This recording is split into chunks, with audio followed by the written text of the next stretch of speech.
Hi friend, आज आपण बनवणार आहोत शेवयाची खीर. तर त्यासाठी सगळ्यात आधी मी 1 चम्मच खीरमध्ये पॅनमध्ये तूप टाकलेलं आहे.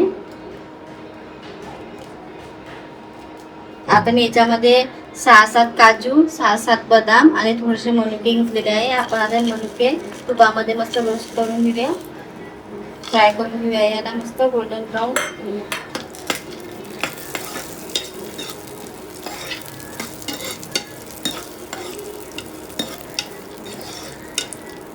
बघा हे बघा, आपले ड्रायफ्रूट मस्त गोल्डन ब्राऊन झालेले आहे.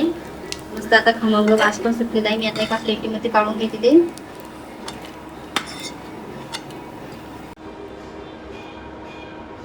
आणखी मी 1 चम्मच तूप टाकलेला आहे.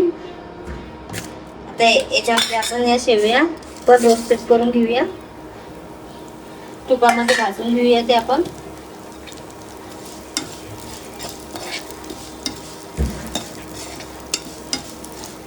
आपण मस्त गोल्डन ब्राऊन होईपर्यंत आपल्याला भाजून घ्यायचे आहे तुपामध्ये मस्त.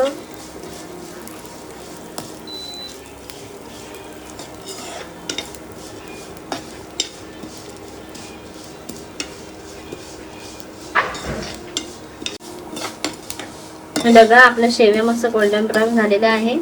आता मी जो दूध टाकून घेतलेलं होतं, आता हे दूध आपण याच्यामध्ये टाकून देऊया.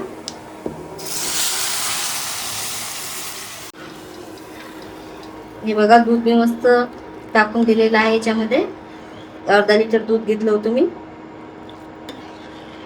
आता आपल्याला दुधाला 10-20 मिनिटं मस्त कमी याच्यावर आटू द्यायचं आहे. बघा असे आहे. आता शेवयाला मस्त दुधामध्ये आपल्याला शिजवून पण द्यायचे आहे. आता मी याच्यामध्ये आपली इलायची कुठून टाकलेली आहे, त्याला एक उकळी पण आलेली आहे. आता इलायची टाकलेली आहे थोडीशी. तुमच्या जर केसर कधी असेल तर तुम्ही केसर पण टाकू शकता.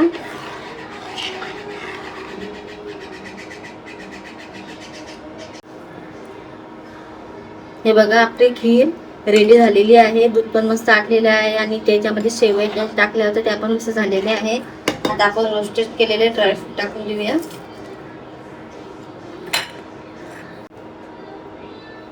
आता आपले ड्रायफ्रूट टाकलेले आहे. आता मी याच्यामध्ये 1 चम्मच साखर टाकते.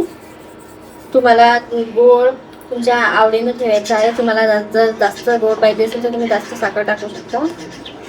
मी अर्धा लिटरसाठी 1 चम्मच साखर वापरलेली आहे. बघा, आपलं दूध पण मस्त घट्ट झालेलं आहे. शेवाळ्या पण शिजलेल्या आहे. बघू शकता तुम्ही. आता मी हे साखर जी टाकलेली आहे ते साखर होईपर्यंत त्याला 2-3 मिनिटं शिजवून अजून. हे बघा, आपली खीर मस्त रेडी झालेली आहे. बघा किती गाढी पण झालेली आहे, मस्त घट्ट झालेली आहे.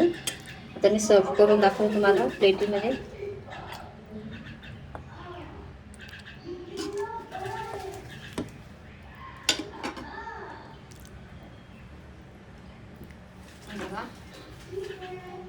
त्याच्यासोबत मी पुरी केलेली आहे आणि ते टोमॅटोची चटणी केलेली आहे. चला, तर मग व्हिडिओ आवडला असेल तर व्हिडिओला लाईक करा, चॅनलला सबस्क्राईब करा.